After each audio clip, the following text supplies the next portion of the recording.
On the other side, you've also noted, a fear in the opposite direction has to do with inflation.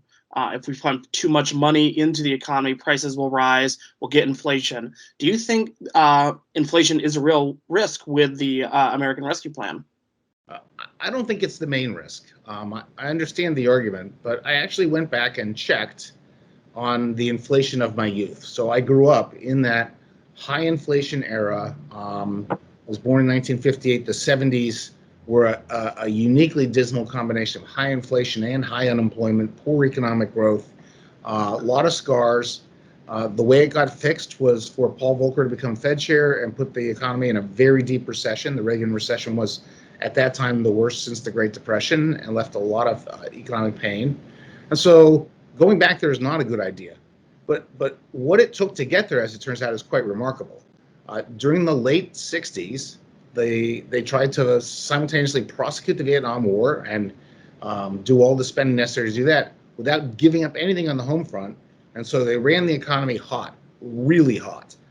So right now we're 450 below potential GDP. They ran it for 24 consecutive months at an average of 3% above potential GDP.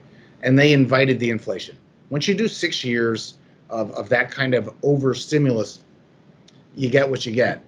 This is a one-time thing. It might be really big. It's 9% of GDP, but we're not going to do it for 6 years. I don't see any way that'll happen.